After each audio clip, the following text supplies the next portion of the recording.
Assalamualaikum warahmatullahi wabarakatuh. Alhamdulillahilladzi hadana li hadza wa ma kunna linahtadiya laula an hadanallah. Laqad ja'at rusulu rabbina bil haqq wa nudu an tilkumul jannatu uristumuha bima kuntum ta'malun. Asyhadu an la ilaha illallah wa asyhadu anna Muhammadar Rasulullah sallallahu alaihi wasallam wa ala alihi wa ashabihi amma ba'd.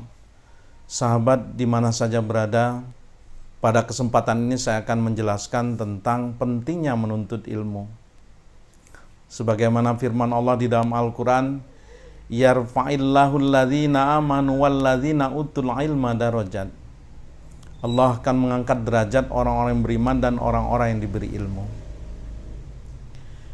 Namun yang perlu kita pahami, jika semua ilmu itu kita cari dan semua ilmu itu wajib hukumnya kita cari, maka tentunya tidak akan mampu kita untuk melaksanakannya. Walaupun Nabi menegaskan thalabul ilmi faridatun ala kulli muslim. Menuntut ilmu itu adalah wajib bagi setiap orang Islam. Suatu contoh, ilmu silat.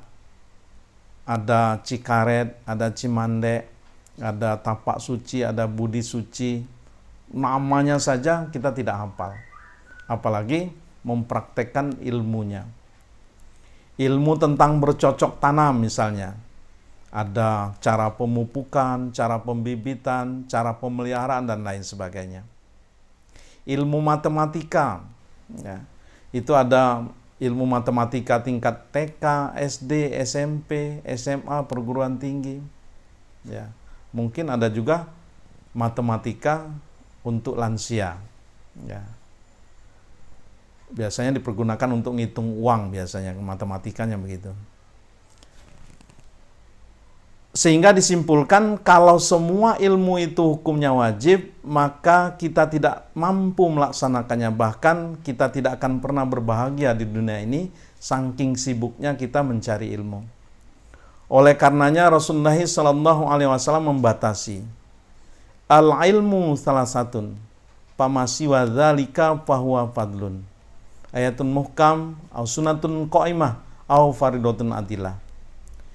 Yang dikatakan ilmu yang wajib untuk dicari itu hanya 3 kata Nabi, yaitu ayatun muhkam, Al-Quran.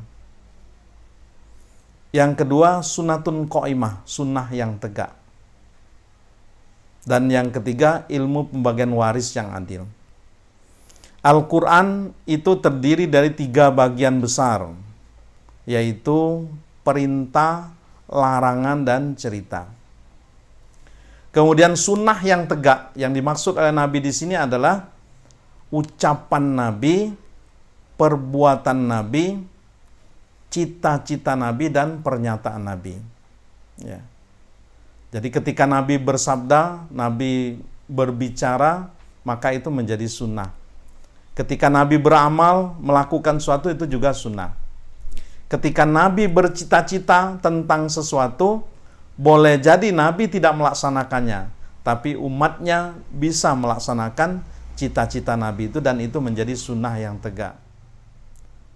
Nabi menyatakan sesuatu, boleh jadi Nabi tidak melakukan sesuatu itu, tapi ketika sudah menjadi pernyataan Nabi, maka itu menjadi sunnah yang tegak. Itu tentang sunnah yang tegak. Kemudian ilmu pembagian waris yang adil. Ketika seseorang meninggal dunia, berapa ahli waris yang ditinggalkan, berapa bagiannya. Hukum tentang pembagian waris ini ada di dalam surat An-Nisa dan juga ada di dalam beberapa hadis. Sehingga kalau disimpulkan, taraktu fikum amroini lan tadillu ma tamasaktum bihima kitabillahi wa sunnatin nabi. Aku tinggalkan pada kamu sekalian 2 perkara yang kamu tidak akan sesat selama-lamanya selagi berpegang teguh kepada keduanya, kitabillah Al-Quran dan sunnahnya Nabi Al-Hadis. Sahabat, pentingnya mencari ilmu Karena tentunya kaitan dengan ilmu agama, ilmu yang nantinya akan menyelamatkan kita dari siksa yang pedih. Bahkan terhadap amalan kita, itu nanti semua akan dipertanggungjawabkan. Oleh karenanya, mengamalkan suatu tata cara ibadah, harapannya mengikuti sunnah Rasulullah SAW, itu harus dengan ilmu yang benar. Sebagaimana firman Allah di dalam Al-Quran, wala taqfu ma laisa laka bi'ilm, inna sam'a wal basara wal fuada kullu ulaika kana anhu mas'ula. Janganlah kamu amalkan sesuatu yang kamu belum ketahui ilmunya. Sesungguhnya penglihatan, pendengaran, dan hatimu semua akan ditanya tentang amalan tersebut. Jadi kita harus paham dulu ilmunya. Maka tidak heran ada orang yang mengerjakan sholat tapi masih berbuat maksiat. Karena ilmu tentang sholatnya belum sempurna. Ya, sahabat yang saya hormati, kita tidak akan mungkin sempurna betul seperti Rasulullah SAW dan para sahabat. Minimal kita mendekati kesempurnaan dengan landasan ilmu dalam kita beramal, dengan mencari ridho Allah. Harapannya adalah ingin masuk surga, selamat dari neraka. Kenapa pentingnya ilmu ini? Kita bisa melihat banyak orang berpuasa, tapi hanya mendapatkan lapar dan dahaga. Itu Nabi mengatakan seperti itu. Ini persoalannya bagaimana ilmu tentang puasa yang benar, kadang-kadang belum kita pahami. Kemudian ada ahli waris yang ditinggalkan. Dia ribut tentang pembagian harta waris, sampai ada yang saling membunuh antar saudara. Kenapa demikian? Karena mereka tidak memahami bagaimana ilmu tentang pembagian waris yang adil seperti yang diajarkan oleh beliau Rasulullah SAW. Lalu pertanyaannya, kalau begitu tidak perlu mencari ilmu yang lain. Ya. Sahabat kita ini hidup di dunia. Kalau Nabi mengatakan bahwa selain 3 ilmu tadi adalah merupakan tambahan, bukan berarti tambahan itu tidak penting. Kita bisa melihat dalam kehidupan sehari-hari, sebenarnya makanan pokok manusia itu adalah beras atau nasi misalnya.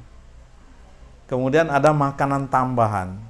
Kadang-kadang nilainya lebih mahal harganya daripada makanan pokok tersebut. Tapi ini penting untuk kita lakukan. Kenapa? Karena makanan pokok saja itu tidak cukup. Karena kita hidup di dunia yang juga memerlukan fisik yang sehat dan kuat. Begitu juga halnya kita hidup di dunia, tidak cukup dengan kita mengandalkan 3 ilmu yang wajib untuk kita cari. Ilmu dunia pun jadi penting untuk kita laksanakan, untuk kita pelajari dalam rangka menunjang kelancaran ibadah kepada Allah, menunjang mencari ilmu yang wajib tadi. Bayangkan, untuk belajar suatu ilmu kita memerlukan kitab. Bagaimana kita memiliki kitab? Secara umum ya harus membeli. Membelinya dengan biaya. Untuk dapat biaya itu perlu ilmu, cara mencari uang yang baik yang diridhoi oleh Allah. Kita ingin menunaikan ibadah haji, memerlukan biaya. Biaya kendaraan, biaya tempat tinggal ketika berada di tanah suci, biaya yang harus ditinggalkan untuk keluarga, biaya untuk kebutuhan hidup sehari-hari pada saat melaksanakan ibadah haji. Untuk mendapatkan uang begitu banyak juga diperlukan ilmu. Maka dalam hadis, dalam sabda atau ucapan Ali bin Abi Thalib, man arada dunya fa'alaihi bi ilm, wa man aradal akhirah fa'alaihi bi ilm, wa man aradahuma fa'alaihi bi ilm. Barang siapa yang menginginkan dunia, maka baginya atau dia harus ditempuh dengan ilmu. Maksudnya adalah ilmu dunia. Ya. Barang siapa yang menginginkan akhirat, maka tempuhlah dengan ilmu. Maksudnya adalah ilmu akhirat. tiga ilmu tadi yang utama. Ya. Barang siapa yang menginginkan kedua-duanya, ingin mendapatkan dunia dengan baik dan ingin mendapatkan akhirat dengan baik, maka tempuhlah dengan ilmu dunia dan ilmu akhirat. Oleh karenanya Bapak, Ibu hadirin yang saya hormati, sahabat yang saya hormati, bahwa kita hidup di dunia dalam beramal harus diperhatikan, diawali dengan ilmu. Dalam hadis lain Nabi bersabda, al-ilmu qoblal qawli wal amal. Ilmu itu sebelum kita berbicara dan kita beramal. Bapak Ibu ingin melaksanakan sholat sunnah rawatib, sholat sunnah fajar, sholat malam, sholat tasbih, dan berbagai macam sholat sunnah, itu harus dengan ilmu yang benar. Sehingga dia mengerti betapa besar pahalanya dan bisa dilaksanakan secara rutin atau kontinu. Kemudian bagaimana dalam kehidupan berumah tangga yang baik itu juga memerlukan ilmu agama, ilmu tentang kemasyarakatan. Maka menjadi penting bagi kita untuk mempelajari ilmu seperti yang disebutkan oleh Nabi tadi, ilmu Al-Quran, sunnah yang tegak, dan ilmu pembagian waris yang adil. Ada ancaman bagi orang yang mengerjakan bid'ah. La yuqbalullah li sahibil bid'ah soman wala solatan wala sodaqatan wala hajjan wala umrotan wala jihadan wala sorfan wala adlan yakhruju minal islam kama takhruju sya'ra minal ajin. Allah tidak akan menerima orang yang mengerjakan bid'ah. Sholatnya, puasanya, hajinya, umrohnya, jihadnya, sodakonya, ibadah sunnah, ibadah wajib, semua tidak akan diterima oleh Allah manakala dia mengerjakan bid'ah. Dan orang yang mengerjakan bid'ah itu keluar dari Islam sebagaimana keluarnya rambut dari adonan tepung. Berarti ini memerlukan pengetahuan yang benar tentang pelaksanaan ibadah kepada Allah sehingga kita tidak keliru dalam beramal. Apakah bid'ah itu? Wa syarul umuri muhdatsatuha wa kullu muhdatsatin bid'ah wa kullu bid'atin dhalalah wa kullu dhalalatin finnar. Sejelek-jelek perkara kata Nabi adalah orang yang memperbarui agama. Setiap pembaharuan itu adalah bid'ah, dan setiap bid'ah itu adalah kesesatan, dan kesesatan itu masuk dalam neraka.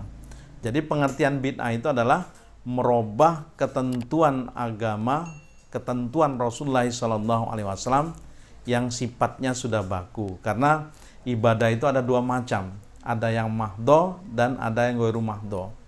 Jadi yang tidak boleh dirubah itu yang mahdo, yang sudah ada ketetapan baku seperti sholat, puasa, haji, zakat, baik zakat fitrah maupun zakat mal. Itu tidak boleh dirubah oleh siapapun. Contoh-contoh yang ibadahnya sifatnya mahdho, yang sudah ada ketentuan baku yang tidak boleh dirubah oleh siapapun. Maka pada kesempatan ini, sahabat, saya mengajak kepada kita semua untuk dapat melihat diri kita, bukan untuk melihat kesalahan orang lain. Kita melihat diri kita bagaimana, apakah kita sudah sesuai dengan tuntunan Allah dan Rasul dalam kita bicara maupun beramal. Karena tentunya segala sesuatu yang kita lakukan di dunia ini ada pertanggungjawaban di sisi Allah. Demikian sahabat, semoga bermanfaat. Assalamualaikum warahmatullahi wabarakatuh.